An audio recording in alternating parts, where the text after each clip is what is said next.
Oi, gente!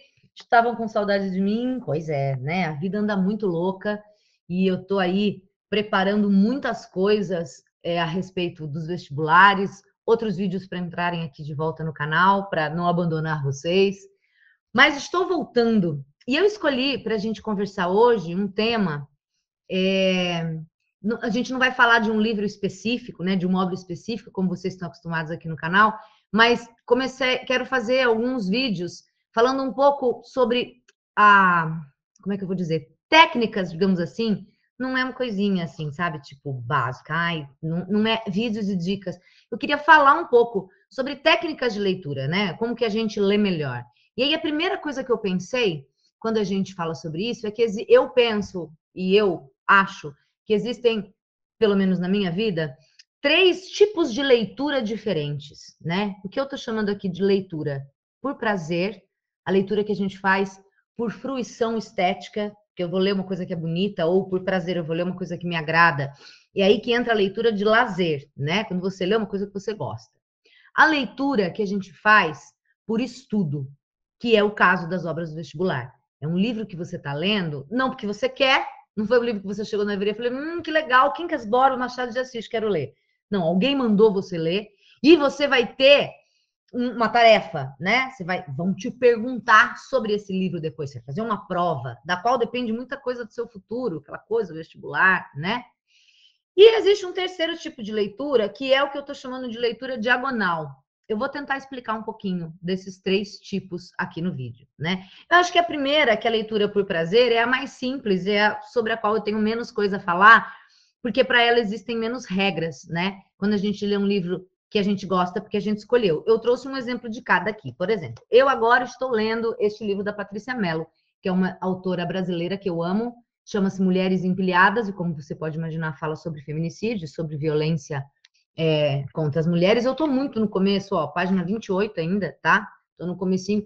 Ju, por que você está lendo esse livro? Eu estou lendo esse livro porque eu quero. Eu estou lendo esse livro porque me interessou, porque eu gosto da Patrícia Mello, se eu não me engano é o último livro dela.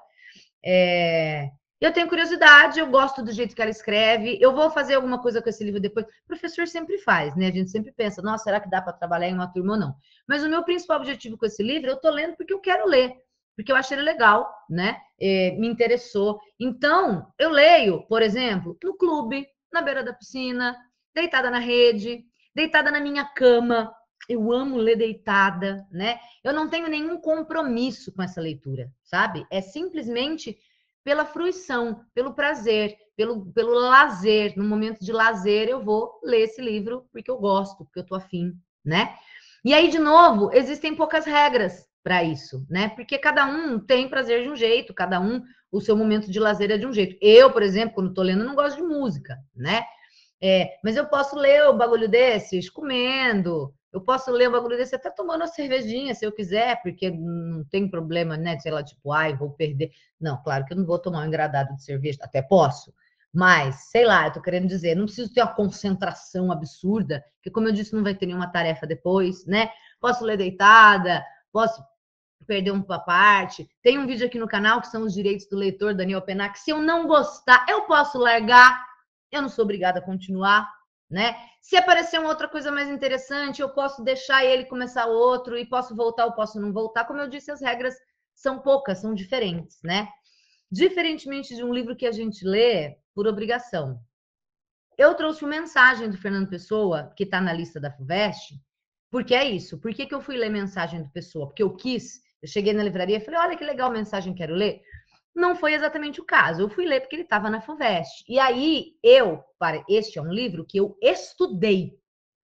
Eu estudei porque eu ia dar aula sobre ele, porque eu criei e fiz um curso sobre ele, porque eu dei aulas, né, sobre ele, online ou presenciais, enfim. Então, é diferente. Esse livro aqui, dá para ler na beira da piscina? Até dá, se eu tiver, por exemplo, com marca-texto do lado, com papel, se tiver com caneta, lápis, se tiver gente em volta me atrapalhando, não vai rolar, né? Então é diferente. Este meu livro, por exemplo, ele é todo riscado, rabiscado, colorido, grifado, inteiro escrito, rabiscado. Por quê? Porque esse é um livro que eu estudei. E você que presta vestibular, Ou sei lá, você está fazendo mestrado, né, ou doutorado, ou qualquer coisa, ou TCC. É um livro que você vai ter uma tarefa com ele, você vai usar esse livro de alguma forma, né? Então, isso é o que eu chamo dos livros de estudo. E o que eu falei, chamei de leitura diagonal, geralmente acontece, por exemplo, em livros de referência. Eu trouxe aqui a Bíblia da História, já falei desse livro no canal em alguns momentos, que é Brasil, uma biografia da lindíssima da Lilia Schwartz e a Heloísa Starling, né? Esse livro, não é que eu não posso lê-lo de cabo a rabo, eu até posso, eu gostaria de ter tempo na vida de um dia parar para ler inteiro. Mas esse é um livro que eu nunca li inteiro, mas é um livro que eu consulto. Por exemplo, aqui você pode ver que tem um post, dá para ver? Tem um post-itzinho aqui que é da parte da Inconfidência Mineira. Porque quando eu estava estudando Romanceiro da Inconfidência, é um livro que eu estudei, como esse aqui, né? Eu vim aqui para ver o que elas estavam falando sobre aquele período, que é o contexto histórico daquele livro. Então, eu li um trecho desse livro, né? Ou ainda, é um livro que você faz uma leitura mais diagonal. Eu estou dando um exemplo de referência aqui, né? Eu vou ler só o trecho que me interessa desse livro. Não estou lendo ele inteiro. Não que ele não me interesse inteiro, mas acho que vocês entenderam, né? Ou então, eu vou ler um livro X, ou um artigo X, é que não está aqui, está mais para lá. Por exemplo, um livro do mestrado que eu li sobre os YouTubers. Eu vou pegar, peraí. Este livro aqui, O Clube dos YouTubers, do Felipe Vilicic, né? Quando eu estava fazendo o meu mestrado, que eu pesquisei os booktubers, eu vi esse livro, eu falei, pode ser interessante, será que ele fala de algum booktuber? Na verdade, ele não fala de nenhum booktuber, mas tem algumas coisas sobre os YouTubers de maneira geral que me interessavam. Então, eu fiz uma leitura diagonal. A parte que ele está falando, por exemplo, do Whindersson Nunes, nesse livro, não me interessa, porque o Whindersson Nunes é um nicho do YouTube muito diferente do que eu pesquisava. Então, algumas coisas eu li. O que é essa leitura diagonal? Isso aqui não me interessa, você vai lendo meio que por cima, né? Não é uma leitura profunda. Então, esse é um exemplo de leitura diagonal, ou quando você lê meio por cima, para ir só nas partes que te interessam, tem aí os post-its das partes que me interessaram, que eu usei na minha dissertação, né? Ou quando você vai num livro para pegar só um trecho, né? E aí, deixando esse de lado, eu queria falar principalmente sobre a diferença de quando a gente lê um livro por prazer e quando a gente lê um livro por obrigação, por estudo, que existe uma diferença no que a gente chama de protocolos de leitura. E aí eu estou falando, por exemplo, de posição corporal mesmo, né? Tem uma coisa muito legal, o Chartier, né, que é um grande estudioso do livro, da leitura principalmente, ele fala um pouco disso sobre os protocolos de leitura. Eu queria que você imaginasse, por exemplo, quando a leitura era feita em pergaminho, né? Porque hoje, por exemplo, eu falei para vocês, eu gosto de ler deitada, massa, deito e leio. Inclusive, é sempre um problema quando eu tenho que ler deitada um livro muito grande. Mas qualquer dia eu posso fazer um vídeo sobre técnicas de como ler deitada um livro muito grande, porque é quase um supino, né? Mas, enfim. Imagina quando era o pergaminho. Aquele grande rolão, enroladinho, né? Que você abre assim e o texto vai passando aqui, e aí você solta ele embaixo e vai prendendo em cima, e o texto vai passando nos seus olhos de uma maneira muito semelhante ao que a gente faz hoje com leitura na tela, né? Não o Kindle, porque o Kindle ele tem essa coisa de passar a página como é do livro, mas textos mesmo na internet, por exemplo, né? Ou no seu celular, você vai rolando a tela. Era a mesma coisa com o pergaminho, só que você tinha essa coisa do pergaminho. Então, dava para ler pergaminho deitado? Entenda que tem essa coisa da posição corporal mesmo, né? Eu consigo ler este livro deitada, tomando sol. Tenho técnicas para isso também. Como fazer para ler no sol, que nem sempre é simples. Mas esse livro é um livro que eu consigo ler deitada. Esse livro não é um livro que eu consigo ler deitada. Porque eu preciso estar grifando, porque eu preciso anotar, porque às vezes eu preciso procurar uma palavra, porque às vezes eu preciso procurar uma referência. Então, quando eu estou falando de protocolo de leitura, eu estou falando também da posição corporal. Desculpa, meu amor, mas um livro de vestibular não é um livro que você lê deitado, sabe? E com isso eu não estou querendo dizer que essa leitura não possa ser prazerosa. E às vezes é. Por incrível que pareça, por mais chatas que as obras dos vestibulares possam ser, e às vezes elas são só pelo fato de ser obrigatório, né? Às vezes tem umas obras muito massa. Só que assim, se você lê ela ali deitadinho, o que acontece é que, eu nem preciso dizer isso para o vestibulando, mas você tem muitos livros para ler, são muitos livros para lembrar lá na frente, e você não tem só literatura para lembrar, você tem todas as outras disciplinas. Então, quando você vai ler um livro por estudo, Você pode estar curtindo ele na beira da piscina, mas como é que você vai garantir que você vai lembrar disso depois? Então, tem essa outra coisa dos protocolos, que é ler sentado, com grifa texto, se você é monstra, que grifa os livros como eu, né? Ou post-it, se você não grifa os livros. Lápis ou caneta para anotar. Material de pesquisa, né? Por exemplo, para estudar o Mensagem do Fernando Pessoa, eu tive que estudar muito história de Portugal. Então, em algum momento, falava de um bagulho que, eita, esse cara aqui, quem que é esse cara aqui? Dom Pedro, regente de Portugal. Quem que é? Filho de Dom João I. Wikipedia. Ah, esse aqui, tá, né? Ou buscar num livro de história um pouco mais sobre isso. E aí, você concorda comigo que deitado na rede não dá para fazer isso, né? Então, tem sempre essa ideia ou assim, uma palavra que eu não conheço. É claro que pode acontecer a mesma coisa aqui. Eu estou lendo um livro por prazer e tem uma palavra que eu não conheço, eu pego o celular para ver qual é a palavra. Mas é simplesmente sem compromisso. Aqui não. No livro de estudo, no livro que você lê por estudo, não, né? Então tem esses protocolos. Eu entendo você que fala, ai, livros não se riscam, livros não se dobram, livros não se marcam. Porque talvez você tenha uma visão do livro quase sagrada, sabe? Eu tenho um amigo, beijo Lucas, que ele lê o livro assim. Ele nem abre assim, ó. Ele nem abre muito o livro, porque ele não quer dobrar a lombada. Meu amor, os meus livros são tudo marcados, vive caindo coisa, inclusive. Por quê? Porque o livro, ele não é um objeto sagrado nesse sentido. O livro, para mim, é para me servir. Para mim, um livro todo marcado é um livro que prova que eu li, que eu estudei, sabe? Essa diferença de um livro que está ali branco, assim. Eu entendo que tem gente que tem. Eu entendo que tem gente que, sei lá, que compra o livro e que depois pensa em vender, né? Ou que tem gente que, ai meu Deus, não, imagina arriscar o livro. Eu não sei, eu gostaria muito de poder convencer todo mundo de que o livro é um instrumento, que sim, ele deve ser riscado, rabiscado, pintado, porque facilita tanto. Olha, essa parte aqui é importante, olha, essa anotação aqui. E o que a gente grifa, né? Isso é um outro vídeo que eu pretendo fazer. O que exatamente a gente grifa, porque tem gente que fica com aquela dúvida, e aí grifa o livro inteiro, né?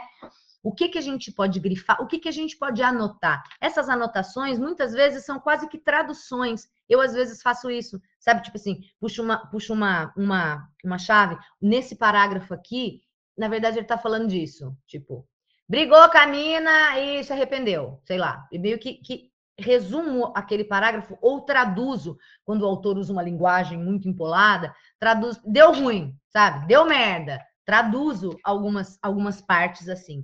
Isso serve também para você fazer o seu próprio resumo depois. Não aquele resumo da internet que você vai confiar num Zé Mané qualquer que fez e botou o negócio, mas o seu próprio resumo, saca? O seu próprio fichamento. Porque quando chega perto do vestibular, você revisa essas suas anotações. Ou se você grifou o livro, você bate o olho, você lembra das partes principais, né? Você pode pegar essas partes principais grifadas e essas anotações que você fez e fazer disso o seu próprio fichamento, o seu próprio resumo, né? Eu acho que isso é uma coisa muito importante, além, como eu disse, de ter o material de consulta, sejam outros livros, seja a própria internet para você pesquisar, seja um dicionário. Veja que se a gente for fazer todos esses protocolos para os livros que a gente lê por prazer, vira muito chato, né? Agora, entenda, não tem como, gente, os livros que a gente precisa estudar, que vão ser cobrados da gente de alguma forma depois, não dá para ler assim qualquer nota, sabe? Na beira da piscina, tomando a caipirinha. Eles precisam ser estudados. Eu gostaria muito de colocar no seu coração a sementinha do desapega dessa história de que ai, o livro não pode escrever, ai, não pode marcar, ai, não pode manchar. Eu queria que você passasse a entender o livro como um instrumento, sabe? E que para você conseguir acessá-lo na sua totalidade, muitas vezes você vai ter que fazer anotações. Ju, não faço de jeito nenhum. Beleza, então, sei lá, vamos trabalhar com post-it. É que vai te dar mais trabalho. Ao invés de grifar, por exemplo, aqui, né? Veja que aqui, por exemplo, eu grifei todas as. Em rosinha aqui, neste poema, estão grifadas todas as referências a som e voz, em rosinha. Então, quando eu bato o olho aqui, eu já vejo isso. Se você não quer escrever, não quer grifar, você vai colar um post-it aqui e escrever isso no post-it. vai dar muito mais trabalho. Você tem esse tempo para perder? Que assim, eu não tenho, entendeu? Seja no post-it, seja grifando e anotando, esse tipo de protocolo de leitura é importante para os livros que a gente vai estudar, né? E aí é zoado, porque eu entendo que, teoricamente, os livros deveriam ser só para prazer. Mas não é assim que a banda toca, né? Muitas vezes, e não é só vestibular, vai acontecer isso com você na universidade. Você vai ter um monte de livro que você vai ter que ler, ou texto, ou artigo, enfim, que você não teria escolhido ler, né? A gente fica, eu acho, na lista do vestibular, nesse limite, né, entre, puxa, era para ser uma coisa gostosa, mas aí é uma coisa obrigatória. E tudo que é obrigatório, só por ser obrigatório, já é um saco. A gente sabe disso. É um porre. Puta que pariu. Tem que ler. Pode ser o livro mais legal do mundo. Se você tem que ler, ele já vira um saco. E vira um saco porque é isso, tipo, Racionais. Porra, que massa. Você vai ouvir o Sobrevivendo no Inferno dos Racionais, é muito massa. Mas a partir do momento que você sabe, vai cair na prova, aí já vem um medo, mas o que vai cair? Nossa, mas e agora? Será que eu entendi? Será que... Aí você começa a duvidar de você mesmo, sabe? Então, a gente fica nesse limite entre o literatura para ser legal, para lazer, teoricamente uma atividade que era de lazer e que vira uma obrigação. E aí, Gil, como é que a gente resolve isso? A gente resolve isso tentando, bom, em primeiro lugar, tendo consciência de que se o livro é para estudar, você tem que tratá-lo como um livro de estudo, mas tentando ao mesmo tempo aproveitar as coisas boas que ele tem, né? De maneira geral, se um livro está na lista do vestibular, alguma coisa ele tem de bom. Às vezes o vestibular exagera, exagera. Bons Dias do Machado de Assis na Unicamp não precisava ter 49 crônicas. Podiam ter escolhido 15, nunca vou cansar de dizer isso, tudo bem.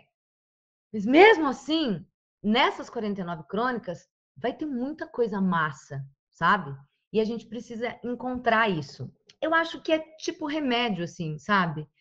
Não tem jeito. Às vezes não vai ser gostoso, mas vai fazer bem, né? E daí, de repente, pode até ser que você goste. Olha que esse xaropinho tem um gosto de tutti-frutti. Você é obrigado a ler? Você é obrigado a ler. Então não adianta fugir. E vai que eu acho muito possível nesse caminho você aprender a curtir. Você fala, cacete, mas massa isso aqui, hein? Poxa. Tudo vai também da sua predisposição, né? Você pode ler Terra Sonâmbula o tempo inteiro assim. Ai, que saco! Ai, que livro louco! Ai, as coisas que acontecem. Ai, merda, veste. Ou você pode ler, tá bom, tem que ler, vamos ler. Vamos dar uma chance, vamos ver. E se surpreender. Ah, nossa, que história louca! Nossa, mano, como assim, né? Eu acho que vai muito também da nossa disposição. E sei lá, queria te dizer isso, assim, já que tem que, vamos fazer da melhor maneira possível, entendeu? Tem que fazer, vamos fazer. Tem que lavar louça? Tem que lavar louça. Eu gosto de lavar louça? Puta, eu não gosto.